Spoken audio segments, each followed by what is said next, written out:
బెంగళూరులో భారీ వర్షాలు ముంచెత్తుతున్నాయి. భారీ వర్షాలతో బెంగళూరులో రోడ్లన్నీ జలమయమై కనిపిస్తున్నాయి. జనజీవనం కూడా అతలాకుతలంగా మారింది. రోడ్లు చెరువులను నదులను తలపిస్తున్న విధంగా వర్షపు నీరు అక్కడ ప్రవహిస్తుంది. 24 గంటల వ్యవధిలో 104 మిల్లీమీటర్ల వర్షపాతం నమోదైంది. చూడండి, ఒకసారి పడిపోయిన బైకును లేపుకుంటున్న వ్యక్తిని ఆ వర్షపు నీటిలో బైకులు కూడా కొట్టుకుని వెళ్ళిపోతూ ఉన్నాయి. అక్కడ వాహనాలు కనిపించకపోతే అది మనం రోడ్డు అనుకోవటానికి అవకాశమే లేదు. అక్కడ ఎంత లోతులో రోడ్లపైన వర్షపు నీరు ప్రవహిస్తుందో చూడండి. కెరటాలు వస్తూ ఉన్నాయి. ఒక నదీ ప్రవాహాన్ని తలపించే విధంగా బెంగళూరులో రోడ్లు మనకి కనబడుతూ ఉన్నాయి. మహదేవ్పుర, మార్తహల్లిలో కూడా అదే పరిస్థితి కనిపిస్తోంది. బెంగళూరులో వివిధ ప్రాంతాల్లో భారీ వర్షాల కారణంగా ఎటువంటి పరిస్థితులు ఉన్నాయి ఇప్పుడు మీరు ఆర్టీవీ స్క్రీన్ పైన చూస్తున్నారు. ఆ ప్రవాహంలో కేవలం బస్సులు లాంటి వాహనాలు మాత్రమే సేఫ్గా వెళ్ళగలుగుతున్నాయి. చిన్న వాహనాలు తెగించి ఆ నీటిలో ముందుకు వెళితే, ధైర్యం చేసి ముందుకు వెళ్తే ఇదిగో అలా ఆగిపోతూ ఉన్నాయి. అలా ఎక్కడైనా వాహనాలు ఆగిపోతే ఆ తర్వాత వెనుకున్న వాహనాలన్నీ ఆ ట్రాఫిక్ జామ్లో ఇరుక్కుపోవాల్సి వస్తూ ఉంది. చిన్న చిన్న రెస్క్యూ బోట్లు వేసుకొని బెంగళూరులో సహాయక చర్యలను కొనసాగిస్తున్నారు ఎన్డీఆర్ఎఫ్ సిబ్బంది, పోలీసులు. చూడండి, ఒకసారి రోడ్లపైన ఆ రెస్క్యూ బోట్ల సాయంతో అక్కడికి వెళ్ళి రెస్క్యూ ఆపరేషన్స్లో పాల్గొంటూ ఉన్నారు. ఆ నీటిలోనే ముందుకు వెళ్తున్న సమయంలో ఎక్కడైనా వాహనం ఆగిపోతే ఇక వెనుక ఉన్న వాహనాలన్నీ రోడ్లపైన ఆగిపోయి పెద్ద ఎత్తున ట్రాఫిక్ జామ్లు ఏర్పడుతున్నాయి.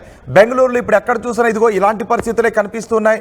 భారీ వర్షాల కారణంగా బెంగళూరు జనజీవనం అతలాకుతలంగా మారిపోయింది. మొదటి బాక్స్లో చూడండి, ఆ మధ్యలో ఒక వాహనం ఆగిపోయి ఉంది. ఆ వాహనం కనబడకపోతే అదంతా కూడా ఒక పెద్ద చెరువులాగానో ఒక నదిలాగానో భావించే పరిస్థితులు ఏర్పడ్డాయి. ఎక్కడా కూడా రోడ్డు ఆనవాళ్లే లేదు, మొత్తం నీళ్లు మాత్రమే కనిపిస్తూ ఉన్నాయి. చాలా చోట్ల ఇళ్లలో కూడా వర్షపు నీరు వచ్చి చేరినట్టుగా తెలుస్తోంది. లోతట్టు ప్రాంతాల్లో, మిగిలిన చోట్ల కొన్ని చోట్ల అపార్ట్మెంట్ సెల్లార్లలో కూడా వర్షపు నీరు వచ్చి చేరినట్టుగా తెలుస్తోంది. మార్తహల్లి, మహదేవ్పుర అయితే పూర్తిగా జల దిగ్బంధంలోనే ఉంది.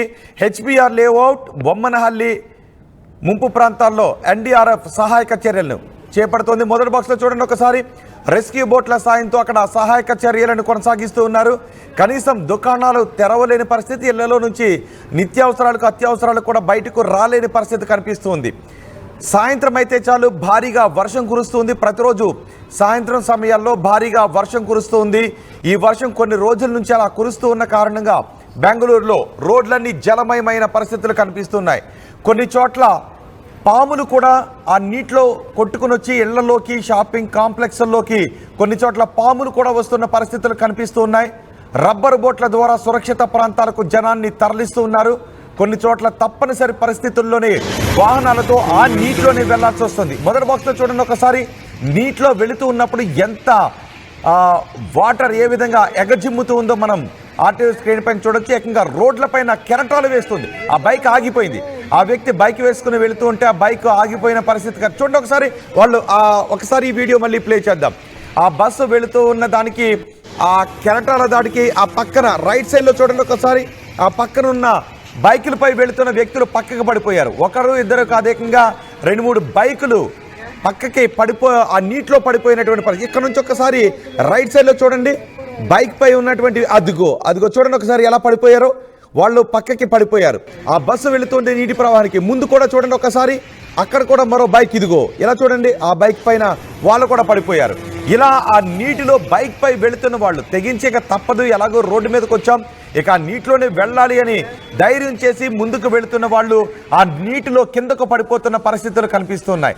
ఇది ప్రమాదకరమైనటువంటి ఫీట్లుగా చెప్పుకోవాలి. ఇక్కడ బైక్లన్నీ చూడండి ఒకసారి రోడ్ల పక్కన పడిపోయాయి. ఎక్కడైనా మ్యాన్ హోల్స్ కూడా తెరుచుకునే ప్రమాదం ఉంటుంది. కాబట్టి బైకుల పైన ఆ రోడ్లలో సాహసాలు చేస్తూ వెళ్ళొద్దు అని అధికారులు చెప్తున్నారు. చూడండి, ఈ కారు కూడా ధైర్యం చేసి ముందుకు వెళ్ళిపోతున్నాడు. కానీ ఏదైనా కారణం చేత ఆ కారు ఇంజిన్ ఆగింది అంటే ఇక ఆ కారు స్టార్ట్ అయ్యే అవకాశం ఉండదు. ఆ కారు ఆ నీటిలోనే ఆగిపోతుంది.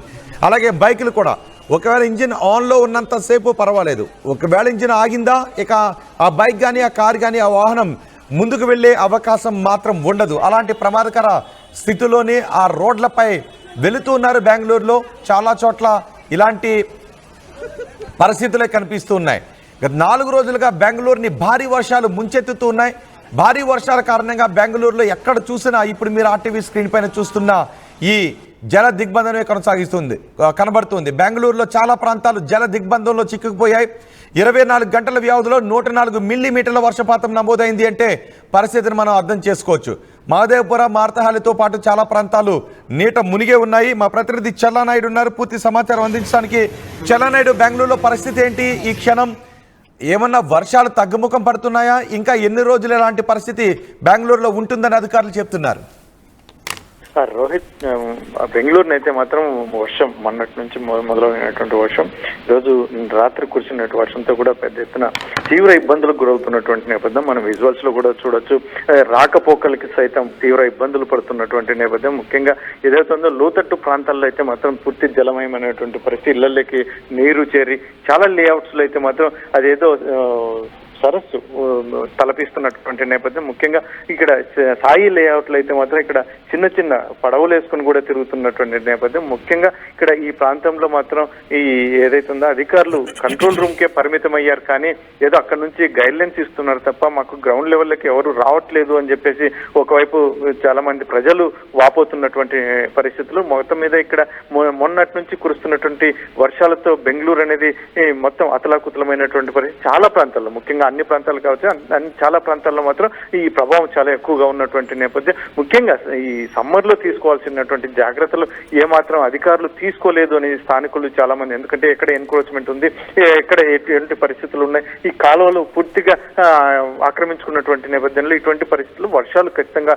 మనకు సమ్మర్ అయిన తర్వాత వర్షాలు వచ్చే అవకాశం ఉంటుంది. కాబట్టి ప్రతి సంవత్సరం ఇది రిపీట్ అవుతుంది, ఎందుకంటే ఈ రకమైనటువంటి పరిస్థితులు ప్రతిసారి మేము ఎదుర్కొంటున్నాము. ఇక్కడ వర్ష ప్రభావం ఖచ్చితంగా సమ్మర్ అయిన తర్వాత ఉంటుంది. అయినప్పటికీ మాత్రం అధికారులు ఏమాత్రం దాని మీద చర్యలు తీసుకోవట్లేదు, చలనం లేదు అని చెప్పేసి కూడా చాలా మంది స్థానికులు వారి బాధను వెళ్ళగక్కుతున్నటువంటి నేపథ్యం. ముఖ్యంగా ఇక్కడ అధికారులు అయితే మాత్రం చాలా మంది ఎన్డీఆర్ఎఫ్ బృందాలు వాళ్ళు వస్తున్నారని చెప్పేసి ఏదో కొన్ని ప్రాంతాల్లో మాత్రం కాస్త చేయగలుగుతున్నారు, కానీ మిగతా ప్రాంతాల్లో పూర్తిగా ఇబ్బందులు పడుతున్నటువంటి నేపథ్యం. ముఖ్యంగా ఎందుకంటే బయటికి వెళ్ళాలంటే ఇంకా నడుము లోతు నీళ్లలో బయటికి రాలేనటువంటి పరిస్థితి, ముసలి వాళ్ళు, చిన్నపిల్లలు ఉన్నటువంటి నేపథ్యంలో మరి ఈ ముఖ్యంగా ఏదైతే బయటకు వెళ్ళాలంటే వెహికల్స్ కానీ కారు వెళ్ళాలంటే కారు పూర్తిగా వర్షపు నీరు మరి బురదతో నిండిపోయినటువంటి నేపథ్యం. ఇటువంటి పరిస్థితుల్లో మళ్ళీ అధికారులు పూర్తిగా ఏమాత్రం నిస్సహాయులుగా మిగిలిపోయినటువంటి పరిస్థితి. ఇక్కడ బయటికి వెళ్దామంటే ప్రజలైతే బయటకు రాలేని పరిస్థితి. ఇక్కడ అధికారులు మాకు ఏదైనా వచ్చి మా ఇళ్ల దగ్గరకు వచ్చి ఏదైనా సహాయం చేస్తారు అనుకుంటే మాత్రం ఏమాత్రం పట్టించుకోవట్లేదని చెప్పేసి ఒకవైపు చెప్తున్నటువంటి నేపథ్యంలో మళ్ళీ వర్షం అయితే మాత్రం ఇంకా 2 రోజులు ఉంటుంది అని చెప్పేసి, వర్ష ప్రభావం ఉంటుంది అని చెప్పేసి ఒకవైపు అధికారులు చెప్తున్నటువంటి, ఎందుకంటే దాదాపు 4-5 రోజులు వర్షాలు పడే అవకాశం ఉంటుందని అధికారులు గతం నుంచి హెచ్చరిస్తున్నటువంటి నేపథ్యంలో మరి ఇక నుంచి ఈ ప్రభావం, ఈ వర్షం ఇప్పటికి ఆగిపోయినా కూడా ఆ వర్షపు నీరు బురద అంతా బయటికి రావాలంటే కనీసం 3-4 రోజులు పట్టే అవకాశం ఉంటుంది. ముఖ్యంగా వర్షపు నీటిని బయటకు తోడేయటానికి ఎటువంటి ఏర్పాట్లు చేస్తున్నారు అధికారులు? ఆ చర్యలైనా వేగంగా జరుగుతున్నాయా? రోహిత్, మొత్తం మీద అయితే గ్రౌండ్ లెవెల్లో అపార్ట్మెంట్స్ లో చాలా చోట్ల గ్రౌండ్ లెవెల్లో వాటర్ చేరుకున్నటువంటి నేపథ్యం. ముఖ్యంగా రోడ్ల మీద కూడా నీరు పెద్ద ఎత్తున ప్రవహిస్తున్నటువంటి నేపథ్యంలో ఆ ప్రయత్నాలు అయితే మాత్రం చేయడానికి సొంతంగానే చేసుకుంటున్నారు ఎవరు వాళ్ళు. ఇంకా ముఖ్యంగా మరొక విషయం, అక్కడ ఒక అపార్ట్మెంట్ లో వాటర్ గ్రౌండ్ లెవెల్లో ఉన్నటువంటి వాటర్ ను తోడివేసేందుకు మోటార్ ను ఫిక్స్ చేస్తున్నటువంటి నేపథ్యంలో ఒక వ్యక్తి కూడా మృతి చెందినటువంటి నేపథ్యం, కరెంట్ షాక్ కు గురై. ఇటువంటి పరిస్థితుల్లో మళ్ళీ అధికారులు చొరవ చూపిస్తేనే కాస్త వేగంగా పనులు అవుతాయి అని చెప్పేసి ఇక్కడ స్థానికులు చెప్తున్నటువంటి నేపథ్యంలో ఎవరికి వారే ఇప్పటి వరకైతే ఆ నీరు తోడేయటం కావచ్చు, ఇలాంటి వెహికల్స్ ని బయటికి తీసుకురావడం కావచ్చు, ఇలాంటి కొంచెం వారికి ఒక సిస్టమేటిక్ గా చేసుకోవడానికి వారు సొంతంగా చేసుకుంటున్నాం తప్ప అధికారుల వైపు నుంచి మాకు పెద్ద ఎత్తున సపోర్ట్ లేదు అని చెప్పేసి చెప్తున్నటువంటి నేపథ్యంలో ముఖ్యంగా తిండికి కూడా ఇలాగే కొనసాగితే మాత్రం తినడానికి కూడా, ఇంట్లో వంట చేసుకుని తినడానికి కూడా ఇబ్బందికరమైన పరిస్థితులు బయట నుంచి రావాలి. కాబట్టి ఇప్పటికైనా అధికారులు స్పందించాలి. వెంటనే యుద్ధ ప్రాతిపదికన ఈ ప్రాంతాలు ఏదైతే ఉందో వర్ష ప్రభావిత ప్రాంతాల్లో లోతట్టు ప్రాంతాలను గుర్తించి వారికి తగు చర్యలు ఏదైతే ఉందో మిల్క్, వాటర్ ఇటువంటివన్నీ అందిస్తే ఖచ్చితంగా వారికి కాస్త 2-3 రోజులు హోల్డ్ చేసుకోవచ్చు అని చెప్పేసి అది చాలా మంది ప్రజలు అభిప్రాయపడుతున్నటువంటి నేపథ్యంలో. రైట్ చలనాయుడు, భారీ వర్షాల కారణంగా బెంగళూరు ఇప్పటికీ జల దిగ్బంధంలోనే ఉంది. వర్షం తగ్గుముఖం పట్టినప్పటికీ రోడ్లపైన, కాలనీల్లోనూ ఆ వర్షపు నీరు, వరద నీరు మాత్రం అలాగే నిలిచిపోయి ఉంది. పెద్ద ఎత్తున బురద కూడా ఉంది. అపార్ట్మెంట్లో ఉన్న వాళ్ళు మాత్రం అపార్ట్మెంట్ వాసులు సొంతంగానే ఆ నీటిని బయటకు తోడే ప్రయత్నాలు చేస్తున్నారు. ఇక రోడ్లపైన, కాలనీల్లో ఉన్న నీటిని కూడా అధికారులు బయటకు తోడటానికి, ఆ బురదను తొలగించడానికి ప్రయత్నాలు చేస్తున్నారు. కానీ ఇంకా రోడ్లపైన ఇప్పుడు మీరు ఆర్టీవీ స్క్రీన్ పైన చూస్తున్న విధంగానే రోడ్లపైన వర్షపు నీరు నిలిచిపోయింది. 2-3 రోజుల సమయం ఒక రోడ్లపైన ఉన్న ఆ నీటిని పూర్తిగా తొలగించి సాధారణ పరిస్థితులు తీసుకుని రావడానికి ఇంకా 2-3 రోజుల సమయం పట్టే అవకాశం ఉంటుందని అధికారులు చెప్తున్నారు. కొన్ని లోతట్టు ప్రాంతాల్లో ఉన్న వాళ్ళకి కనీసం తినటానికి ఆహార పదార్థాలు కూడా దొరకని పరిస్థితి ఉంది అని చెప్తున్నారు. ఎందుకంటే వాళ్ళ ఇళ్లలో ఉన్న వస్తువులు నానిపోయి ఉన్నాయి, షాపులు కూడా తీయడానికి అవకాశం లేకపోవడంతో కొన్ని నిత్యావసర వస్తువులకు ప్రజలు ఇంకా ఇబ్బందులు పడుతున్నారు.